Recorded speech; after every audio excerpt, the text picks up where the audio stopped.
She was only supposed to be a phone call away.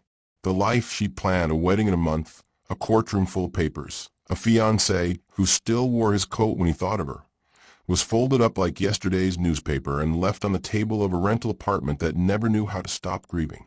For 52 years, the neighborhood watched the same empty porch light blink and wondered who could have walked past it with a secret so heavy it couldn't be buried.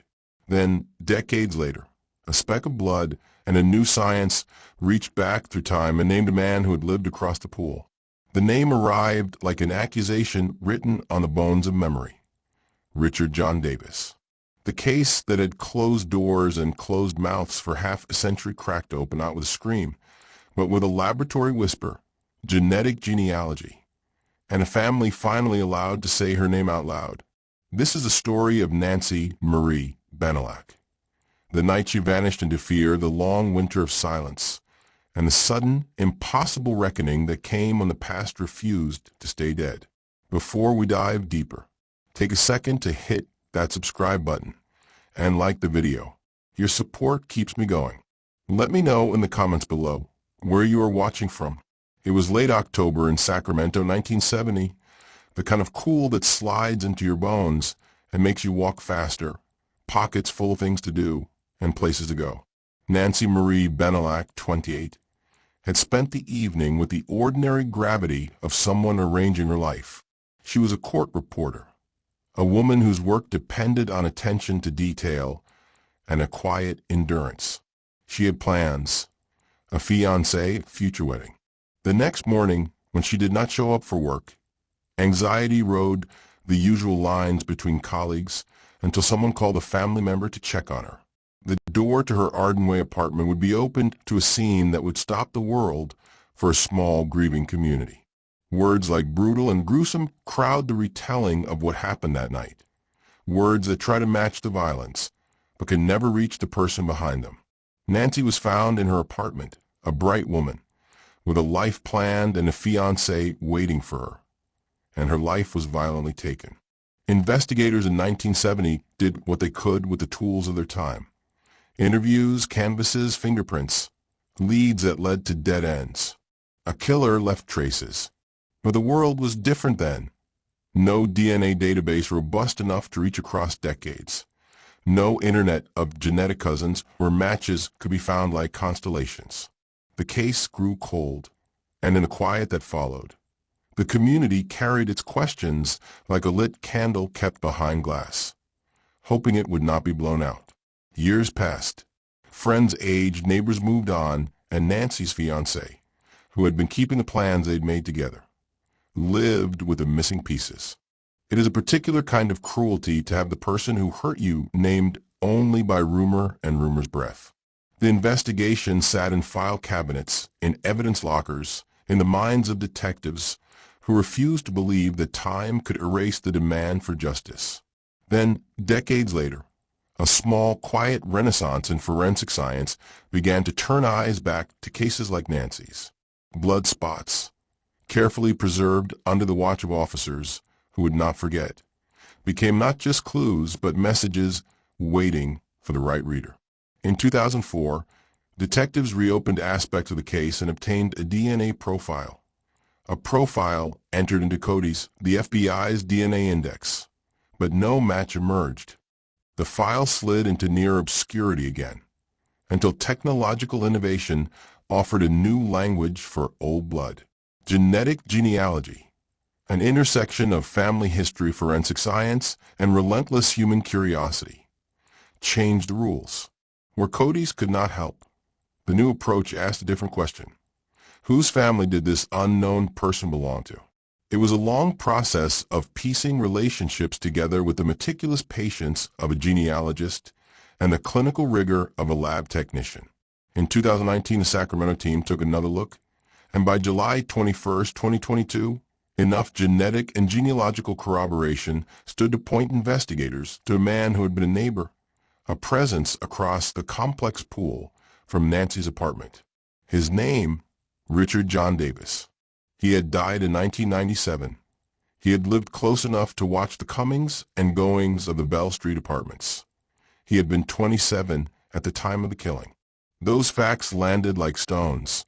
Small, precise, irreversible.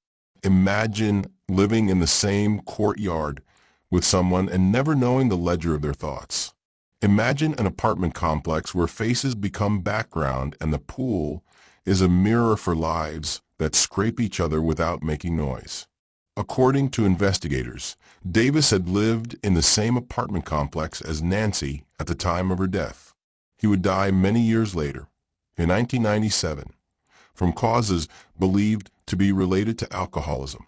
When the sheriff's office announced the identification in August 2022, it was both a scientific triumph and a gutting revelation. The man they named could no longer be arrested, could no longer be asked to answer for what was done. For many, that felt like a partial justice, a name that replaces speculation, a measure of closure that is still incomplete because the judicial box remained unopened. The family's relief was immediate and complicated. Relief because someone who had lived in the neighborhood was now linked to Nancy's death. Complicated because the man could not be prosecuted. His voice forever absent from a courtroom where his actions might have been named in public and measured against law. This is the peculiar ache of cold cases solved after the suspect's death. Justice in the form of truth without the full theater of consequence. Nancy's loved ones could finally hear investigators say the name. And yet there would be no trial to test evidence, no verdict to close the book with a finality that a courtroom demands. The community, however, felt the small comfort of memory vindicated. Nancy was not forgotten. Meet Nancy in the small, human ways that history often flattens. She was a court reporter, a keeper of words, someone whose job was to capture the shape of other people's speech and make it permanent. She lived alone in an upstairs apartment at Arden Way and Bell Avenue. Her fiancé had been expecting her. They were planning a life. These ordinary details make her loss unbearable in the specific way of neglected futures. They rebuild her from mere facts into personhood. The woman who thumbed her notes, who kept a calendar, who perhaps liked the warmth of a kettle at night, who had conversations about carpets and chairs and whether the wedding would be in spring or summer. The details are tender because they point to everything the world took away. When the sheriff's department reopened files, they found traces that time had not erased. For decades, the evidence vaults held microscopic stories, blood fibers, latent possibilities. The forensic team assembled leads with the care of archivists and the urgency of people who had never stopped wanting an answer. They used a modern approach. DNA extracted, genetic profiles compared, relatives traced through public genealogy databases and marriage records, obituaries and census sheets flipped like the pages of a book that finally made sense. The work was painstaking and humane. It was in many ways a long love letter to the missing. Each cousin discovered, each family branch connected, was a small miracle toward naming who had once been nameless. But the naming of a suspect is not the end of the story. It is a relit fuse that forces the community to reckon with the way it remembers the dead. For Nancy's family, the revelation was a validation of decades of quiet grief. For the detectives who had kept the file warm, it was proof that persistence mattered. For neighbors and friends who had for years lived under the shadow of not knowing, it was a bitter confirmation. The man who walked across the pool and perhaps greeted them in the laundry room had carried a secret that shaped the life of a woman he had watched from afar. The news splashed into local papers and broadcast with the strange alchemy of old wounds reopened and gratitude for forensic science's relentless advance. There are ethical questions here no DNA sample can satisfy. When a suspect is dead, does naming him truly deliver justice? Or does it merely give a community a target for its anger? Are families comforted by truth even when it comes too late? These are not rhetorical flourishes. They are the lived realities of those involved. Nancy's story became, for a moment, a public lesson about the limits and possibilities of science. How a tiny fragment of blood preserved for decades could finally speak, and how that speech could both heal and hurt. The sheriff's office took care in its announcement, precise, solemn, careful to say that identification does not equate to a conviction, but that it brings the facts into clearer focus. The goal always was to honor Nancy's memory by telling the truth of what happened. Behind the official statements are the private shards of grief. Nancy's fiancé, the co-workers who noticed and reported her absence, and friends who still remembered the color of her laugh. They were granted the mercy of a name. Imagine the strange relief, not the dramatic courtroom closure of a rope and gavel justice, but the quieter feeling when a missing syllable is finally added to a sentence. The family could, perhaps for the first time in half a century, begin to write Nancy back into the present. Letters, once unsent, might be penned. A photograph in a dusty box might be held up and spoken to. The knowledge that her killer would never be sentenced was a bitter pill, but the name itself was a kind of reckoning, a recognition that what was done had a source, a human being who could be pointed to, whose life intersected with Nancy's in the smallest geometry of a shared apartment complex. Community reactions were complicated and deeply human. Some felt anger that a man who could have been prosecuted was unaccountable because he had died in 1997. Others were relieved only to know that their fears and rumors were not unfounded. Detectives who had long since retired and those who had carried the case through decades spoke of relief in long, exhaled sentences. For young investigators steeped in the new science of genetic genealogy, the case was a textbook example of how old evidence can be given new life. For historians of crime and for the general public, it was a reminder that time does not erase accountability. Sometimes, time simply changes the form it takes. There are scenes I cannot know with certainty because they belong to memory and to the fragile domain of those who were there. I do not recreate the last hours of Nancy's life because doing so risks turning a person into a spectacle. Instead, imagine a life, the small domestic rituals, the phone calls, the plans left in half-written letters. That gentle ordinariness is what makes the loss searing. When investigators recreated the scene for their files and for their hearts, they repeated the details with the kind of respect that only people who must tell the truth unwrapped from time can have. Evidence pointed, leads narrowed, and finally a chain of genetic relationships. First cousins twice removed, a pattern of surnames and places and dates, converged into a conclusion investigators could stand behind. When they did it with a public statement that recognized the limitations of their action and the courage of persistence. What does it mean to live in a place that once harbored a secret like this? The Bell Street apartments in Arden Way, the addresses that anchor Nancy's story, are not simply locations. They become characters in the narrative of memory. There's the upstairs apartment where her life ended, the pool across which a neighbor once lived, the shared corridors where an unremarkable man could be unknown and yet so close. These ordinary spaces are the setting for extraordinary sorrow.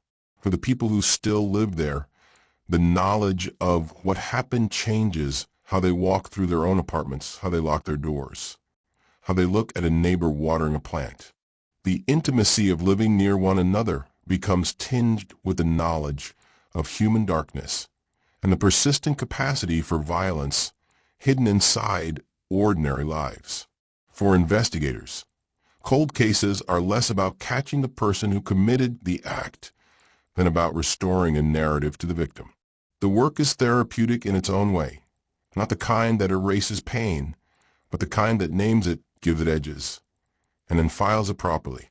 In Nancy's case, the investigators could at last tell her family and the world what they had pieced together.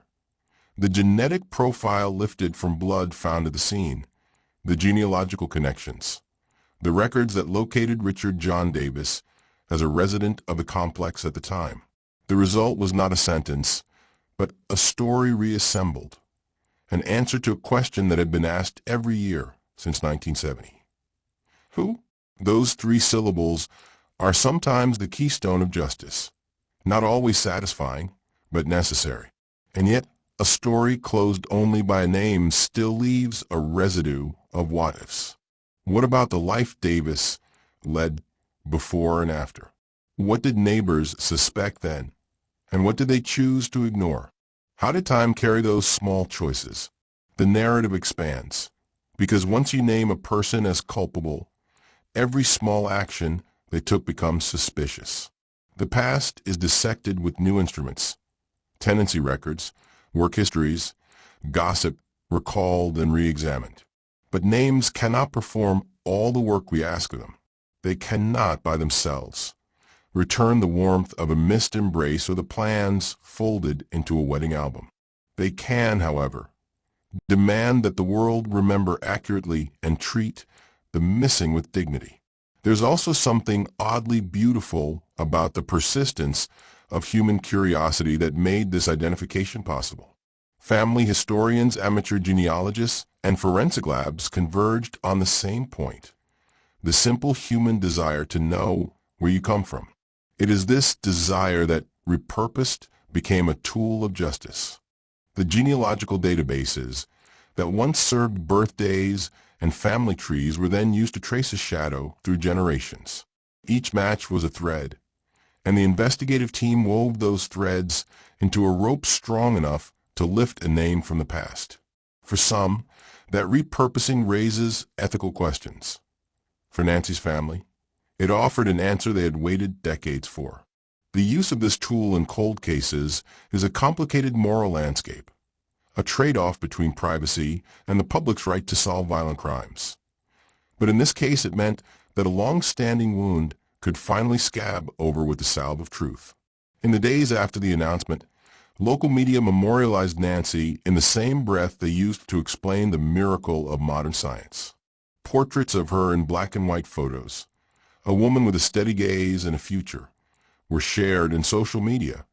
That modern chorus of public grief and opinion, filled with comments from those who remembered and those who mourned on behalf of a stranger. Some wrote simply, "She was never forgotten." Others debated the ethics of posthumous identification. But for the family, for the circle of people who still felt her absence at holidays and birthdays, the news was a sort of closure. Rough, imperfect, and human. There's a final quiet scene I will offer because stories need it. A small kitchen table, early morning light, a cup of coffee gone cold, a photograph of Nancy taken from a forgotten frame. Someone in her family, maybe the fiancé who had waited for a lifetime, turns the photograph over, touches the paper, traces the line of her jaw, and says her name. The spoken syllable is an offering. In the end, that is what the identification gave them most. The right to speak her name aloud without the dread of being dismissed as sentimental or foolish. They could say this happened to Nancy, and the community and the world could answer, "We know." And yet, because stories do not like neat endings, there is a lingering shadow, an invitation for more. How many other doors closed with questions left in them? How many other pieces of evidence tucked away in lockers wait for the same patient curiosity? The technology that returned a name to Nancy's case will be used again and again, and each time it will transform rumor into history, rumor into record. For Nancy's family, there is a new chapter, memorial, perhaps a public recognition, and the small, unglamorous work of reconstructing a life from fragments. For investigators, there's the satisfaction of a job done across decades. For the public, there is a lesson in persistence and a reminder that time, which can soften grief, cannot erase the obligation to tell the truth. If this is a story about justice, it is an incomplete one, because justice in its fullest sense requires accountability that can be examined in court. But if this is a story about memory, it is a triumph. A woman's name returned to the world with dignity.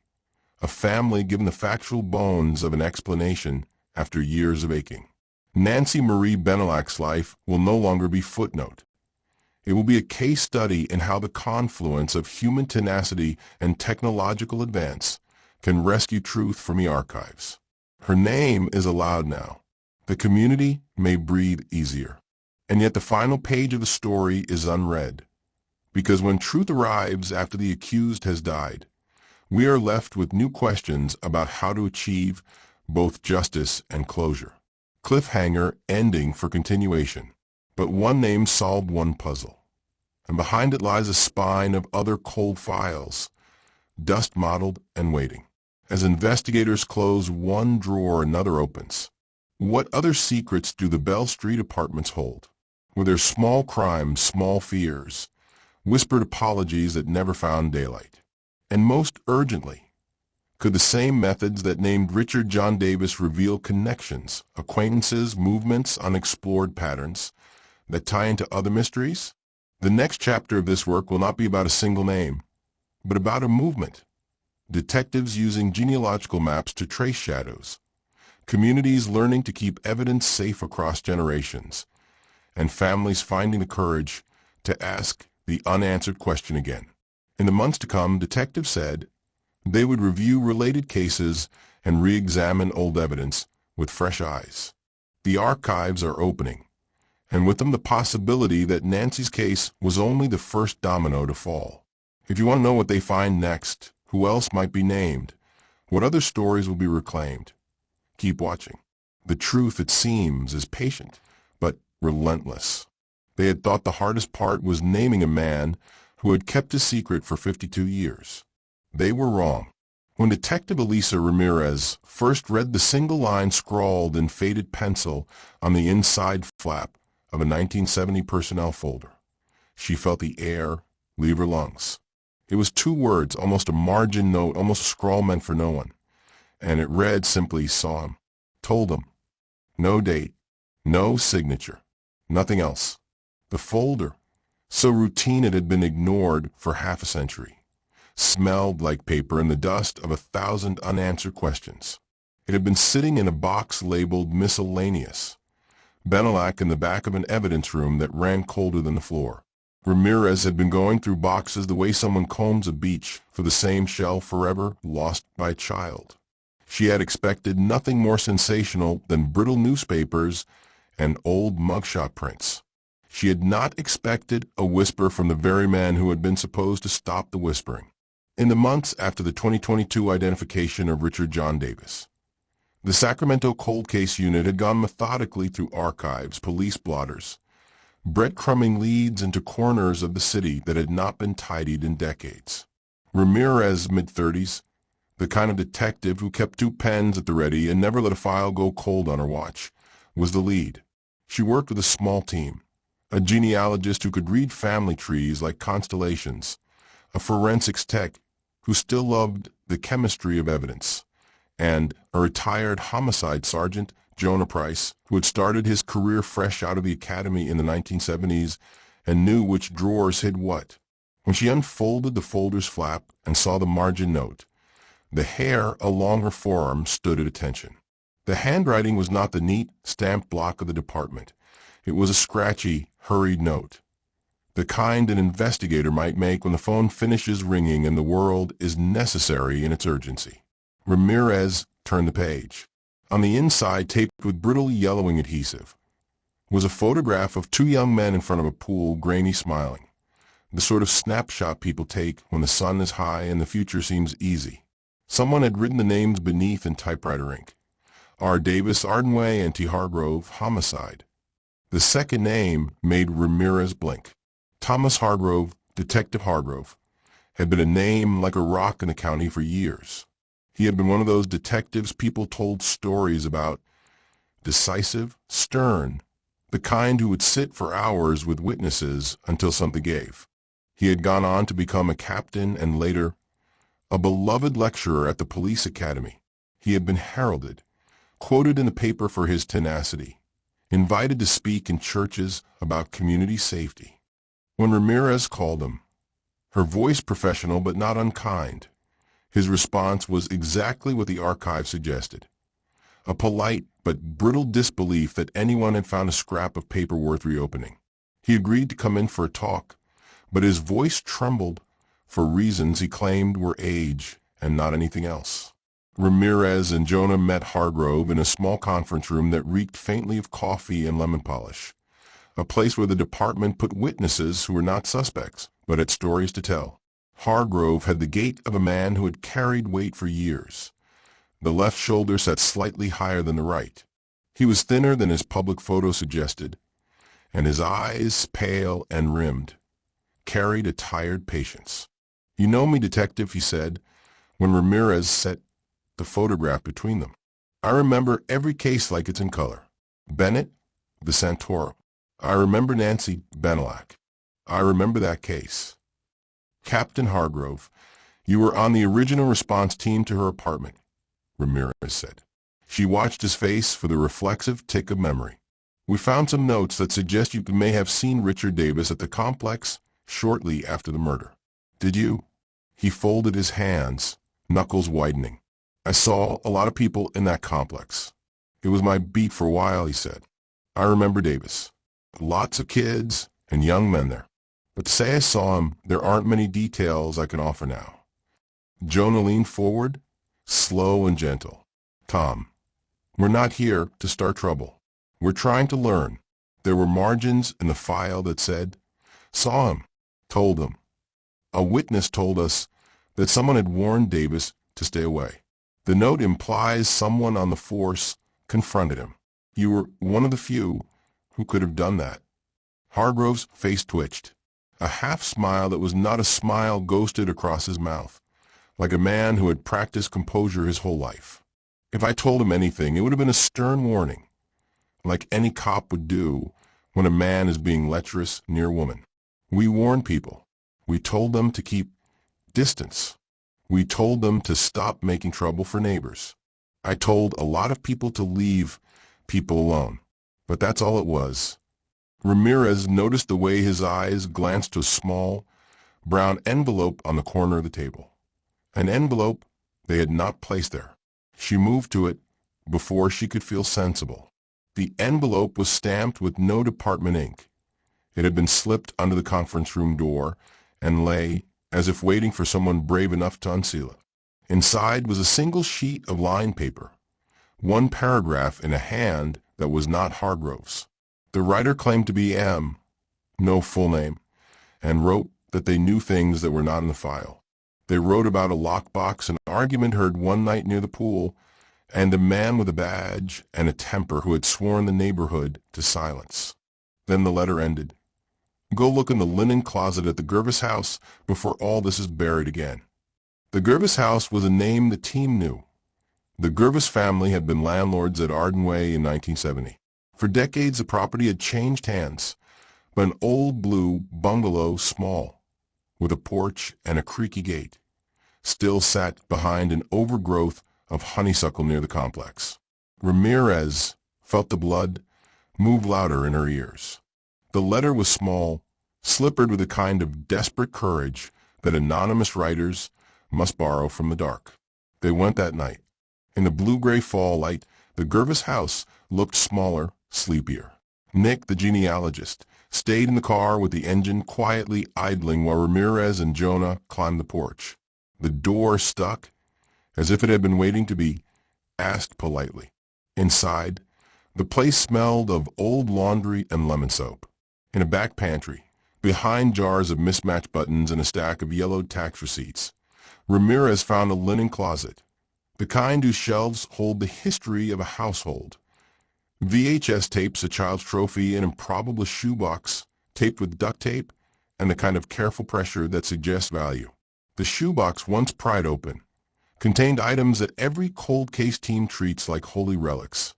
A rusted hairpin of the era, a broken locket, a torn slip of fabric that matched the description of a scarf Nancy had been wearing. And at the bottom, folded carefully, was a paper notebook, a thin, spiral-bound thing with dozens of entries in Hargrove's hand. For the detectives, the notebook was the kind of thing that makes you forget to breathe.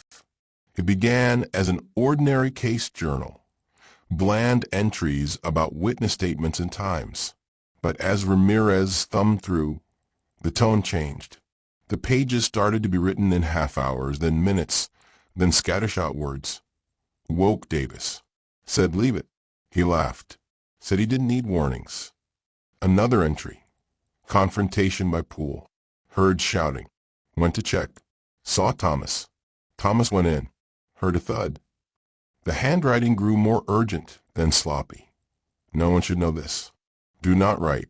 If Tom must say anything, say he was elsewhere. Ramirez looked up. Jonah's face had gone pale. These are Hargrove's notes? Ramirez asked. Jonah nodded slowly, though his eyes were on the lines. He kept meticulous books. I know the handwriting enough to spot his slant. But some entries, the times don't match the logs we have. And the name Thomas in here, it's not Hargrove. It's just Tom. Like someone who knows him well. Jonah swallowed. This is not just notes. Someone was covering, or someone was conflicted enough to make an internal note to themselves. They sat in the dim kitchen and read until the rain started. The notebook suggested that Hargrove hadn't just been present in the case. He had been intrusive. The entries implied collisions. He'd seen Davis at the pool arguing with Nancy, warned him away, and then, by the timeline in the notebook, gotten a check on the scene near the time when Nancy's life ended. One line, terse and nearly illegible, was the one that forced Ramirez's hand to keep steady so it would not shake when she dialed. Confronted, he attacked. Scuffle. No pulse. Made it look like a break-in. Told them to call. Told them to call and be sorry. When Ramirez and Jonah confronted Hargrove with the notebook, he slid back in his chair, and the world seemed to tilt for a breath. For a man who had spent years giving orders, who had been comfortable in courtrooms with his statements and demeanor, Hargrove's composure fractured into something raw. "You're asking if I killed Nancy Bennallack?" he said, voice like flint on stone. "Do you know what you're asking? Do you know what that does to a man who has lived by his shield?" Ramirez felt the ethics of the room tighten like a noose. "We're asking for truth, Captain. That's all. The family deserves to know who did it." Hargrove's eyes wetted, embarrassed by their own press. He told a story that sounded like a confession and also like a plea for mercy. That night in 1970, he said, he had indeed been present at Arden Way. He said he had seen Davis behaving aggressively toward Nancy and had been furious. The notebook, he said, was his attempt to keep track in the heat of youth. He was a lookout for a bunch of drunk kids. "I stopped them. I told Davis to get out. I left. I swore to God I left with a clenched jaw," Hargrove said. "But when I came back, and this is where it matters, the door was open, and the scene, it looked like a break-in. I called in. I called it in right away." "Then where does the rest fit?" Jonah asked. The note sank confronted. He attacked. Hargrove's fingers trembled on the edge of the table. "I wrote down everything I'd seen and heard. Maybe I wrote more than what happened to me. Maybe I embellished. Maybe I wrote it in fear that whatever I thought would get lost." He looked at Ramirez, searching for leniency. "I was trying to protect someone. A stupid thing. My brother, he was a kid then. He ran with Davis sometimes. I thought if I made it look like some stranger did it, my kid might get in trouble. I thought I could bury it." Ramirez felt the room narrow. "Your brother?" "No, not a brother," Hargrove admitted. "A nephew. Someone I loved like a son. He was young, impressionable, with a drinking problem. I thought he could get dragged into this. I thought I could keep him safe. I didn't mean for any of it to end this way." The story Hargrove offered, that he had concealed an involvement to protect kin, that he had altered, or at least omitted, details, was horrendous enough. It suggested corruption of duty, a moral rut at the center of a man who had once been a pillar of the department. But Ramirez could not accept theft from truth as a complete explanation. Something in the notebook suggested a hands-on tension he could not ignore. Scuffle. No pulse.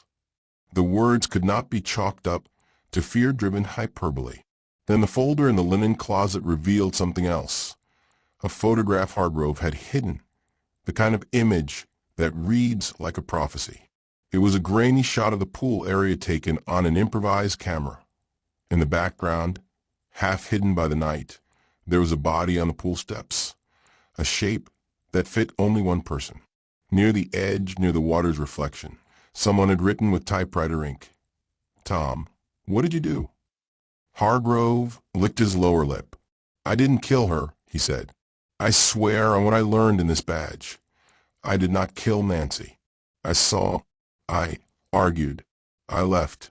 The rest, I don't know how it became what it was." Ramirez left Hargrove's house with a head full of half-sentences. The notebook didn't prove murder.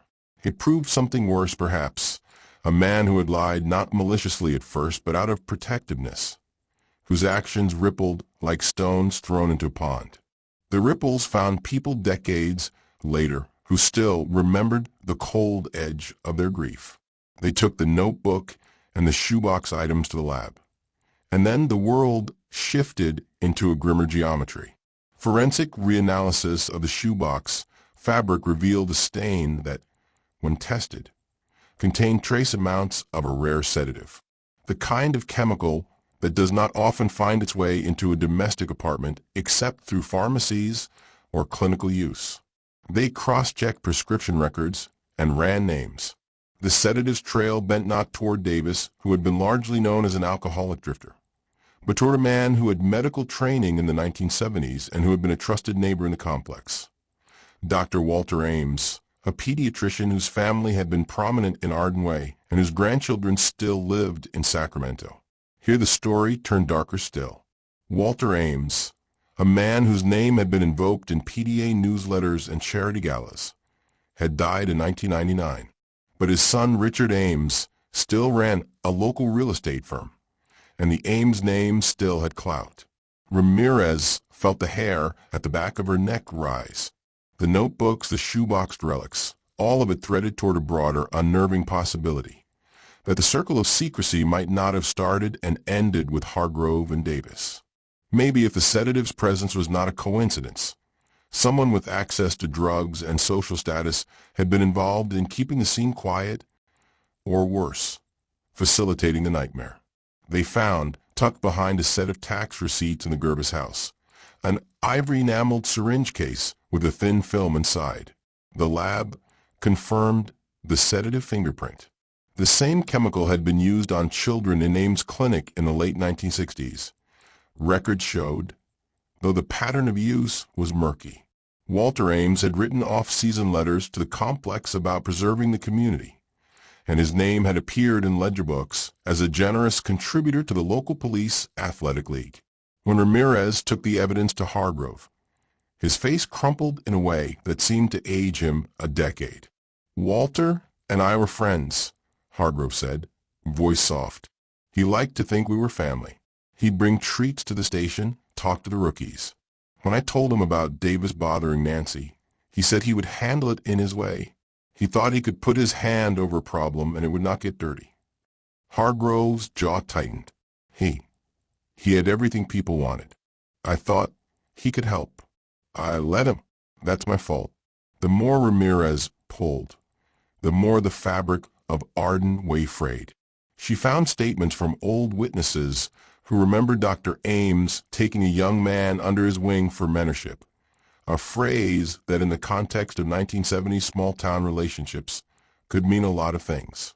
She found receipts that suggested Ames had bought alcohol in suspicious quantities. She found whispered notations in archives.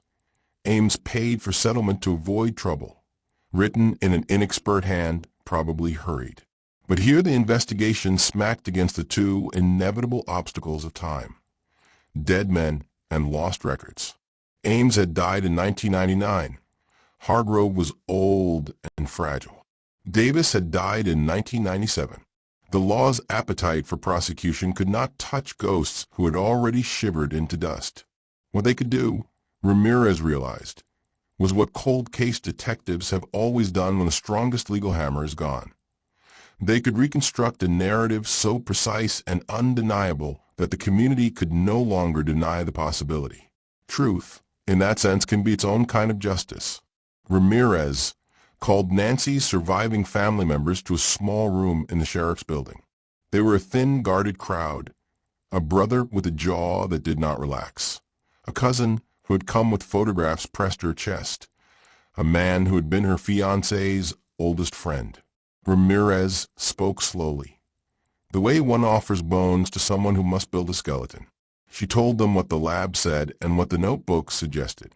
She told them about the sedative and the syringe case and the name Ames. She left out what she did not yet know, whether the sedative was administered to Nancy or merely present in the linen closet evidence. When she finished, the room was a small coiled thing. The brother, Larry, put a hand to his mouth and made a sound that was half cry, half swear. "You mean someone they trusted?" he asked. "Someone who should have protected people. Someone everyone loved." Ramirez found she had no easy answer. She had facts that suggested a pattern. Davis's volatile tendencies, Hargrove's protective secrecy, Ames' access to sedatives, and his role as a community elder. The pattern suggested more than one man acting in isolation. It suggested, chillingly, concentric circles of power that might have protected a predator for years. The next day, the community woke to a press release crafted like a careful scalpel. The sheriff's office, Ramirez insisted, would not accuse living men without irrefutable proof. But they would release the facts they had found. A genetic identification had tied Davis to the scene. New analysis had found a sedative tied to Ames' practice in the same evidence. A notebook suggested that a high-ranking officer had altered or omitted details in the original case. The release asked for witnesses to come forward and pledged a reinvestigation. The reaction was immediate and combustible. The Ames family, Richard Ames, now head of the foundation, issued a statement of outrage and sorrow. "Our family is heartbroken at the pain this resurrects," the statement read. "We have no knowledge of wrongdoing. We stand ready to cooperate." Local columns lit up with commentary about institutional trust and the fallibility of heroes. Social feeds poured with chatter, private grief becoming public anger. Then, like a match to dry tinder, the community learned that Hargrove had disappeared from his assisted living facility overnight. The news moved through the city like a storm surge. Hargrove's car was found abandoned on a back road near the American River. Engine cold. A thermos inside that had gone cold. The local news showed footage of a house with a light on its porch and detectives moving like black-suited ants. Ramirez's stomach dropped. She had hoped Hargrove would answer questions, that the old man would be given dignity through the process. Instead, the air grew taut with something else, the sense that secrets once jostled do not rest. They found him the next morning. He was at the river's edge, curled under a blanket, eyes hollow as fish tanks. He had not slept. He had been awake all night, swinging a flashlight to look for something he would not say the name of. Ramirez knelt and spoke to him softly. Hargrove's hands were clasped like someone holding onto a small child. "You could have let the law handle this," Ramirez said. "You could have told us everything." Hargrove laughed then, a sound like broken glass. "I wanted to die," he said, and the lie was so small and naked there was no point in denying it. "Not in that house, not under the weight of it. But when you dig up truth, it wakes things that go hungry. I thought if I disappeared, no one would remember who kept quiet." He breathed in the river air, as if tasting the last of his time. "I kept quiet because I loved someone. I made a bargain with myself. A bad bargain. That bargain killed a woman." "You loved someone who might have been involved?" Jonah asked. The accusation sat heavily in the air. It was a cruel geometry that forced the old man to look up at the faces of men decades younger than him. Hargrove nodded, unsteady. "I loved a boy worth protecting. I made choices. They were stupid. They were human. I performed acts of what I called mercy. But mercy isn't lawful. Mercy is an excuse that eats up the soul." In the weeks that followed, the story metastasized into rumor and grievance, into confessions whispered in church basements, into letters slipped under doors. People who had lived at Ardenway in 1970 remembered new things. A van that idled late at night, a man whose laugh cut like a blade, a woman who had sought help and been told to hush. Others recalled Hargrove at community barbecues, offering advice with the solemnity of a prophet. The city split along a seam. Some defended Hargrove as a man who had tried to protect the powerless. Others reviled him as a sentinel who had chosen the peace of a family over the life of a woman. Ramirez's team pushed forward. They circled around Ames' grandson Richard, who, though distraught, agreed to genetic testing and to a voluntary interview. They subpoenaed old clinic records, combed through county ledgers for purchases of controlled substances, and cross-referenced every mention of Ames and Davis they could find. The genealogist traced patterns that drew a lattice between the three men: Davis's movements, Ames' charity donations to police causes, Hargrove's off-the-books meetings. The crescendo came when a retired nurse, living quietly in a mobile home beyond the city limits, called Ramirez with the voice of someone who had been holding a long, heavy secret. She said she'd worked at Ames' clinic and had felt uneasy when supplies were recorded and then subtracted elsewhere. "It never sat right," she said. "But who listens? You don't go against a man who's built the hospital wing." When Ramirez and her team approached the Ames estate, they found more than they bargained for. In a locked study, behind rows of philanthropic plaques and family photos, they found a ledger with dates and shorthand that matched the sedative signature. Some entries were clinical, others read like memos. DOB 051150 managed. Next to certain dates, someone had scrawled initials, TH, which matched Hargrove's initials. The detective felt the air go thin. The ledger suggested that Hargrove and Ames had a back and forth, an exchange that looked like coordination, a problem and a solution, a boy and a silence, a mistake paid for in discreet envelopes. Ramirez realized, with a chill that felt like a physical thing sliding into her bones, that the protective ring around Ardenway had been wider and deeper than she had imagined. It included a captain of police, a physician, a landlord family who looked the other way, and a community that preferred order to the mess of truth. The public reaction was volcanic. People who had once applauded Ames' charity withdrew their praise. The Ames family, cornered and suspended between anger and sorrow, offered to open their archives to the investigators.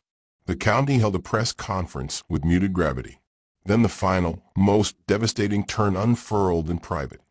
A tape. A maintenance worker who had been cleaning out an old storage locker for the county had found an old reel-to-reel tape in a box of supplies labeled Ardenway Miscellaneous. He had given it to a nephew who liked to collect vintage electronics, and the nephew, by a chance that only time can engineer, ran the tape through a converter and uploaded a portion of it to a private forum for history buffs. The clip was short, grainy, but the voice was unmistakable.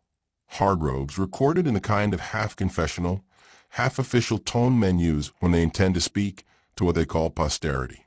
On the tape, Hargrove's voice recorded an entry about dealing with nuisance boys and referenced Walter's ability to make problems fall asleep. There was laughter in the background, not mocking but resigned, and then in the last seconds a whisper that made the room spin. "If anything goes wrong, we say it was a stranger. We do that for the family." The tape did not say that Hargrove had killed Nancy. It said, with a dozen hairs of implication, that a cover-up had been orchestrated. It suggested a pact. It suggested, more painfully, that a wedge had been driven between justice and the lives the men around it claimed to be protecting. Ramirez played the tape for Nancy's family. They wept not because it proved exactly what had happened, but because it erased illusions. The illusion of a clean, ordered world where the state protected citizens. It removed the fantasy that tragedy is always answered with righteous law. Instead, they had the messy human artifacts of men who loved and feared and hid. In the end, the law had to settle for what the law could do. There were civil complaints. There were hearings in front of review boards. Hargrove wrung by age and public disgrace, died quietly a month after the revelations, alone in a small hospital room, with a family member who would not speak to reporters. The Ames estate paid a settlement and dissolved its charitable wing. The landlord family admitted to poor record-keeping and apologized publicly. Relatives of Davis, of Ames, of Hargrove, all announced their own griefs. But the community, the one that had once wrapped itself around homegrown heroes, was left with a different wound. The knowledge that the comfort of favor and friendship can be an instrument of silence, as effective as any lock. The Arden Way apartments, now a prism through which the city's illusions were refracted, became more than a place on a map.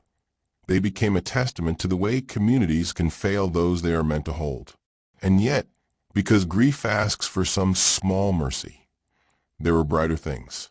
Nancy's name was read at a memorial in a small square, a name that had been uttered less by pain than by the relief of recognition. Her fiancé's friend, Larry, held a simple plaque carved with her name that he took to local schools as a reminder.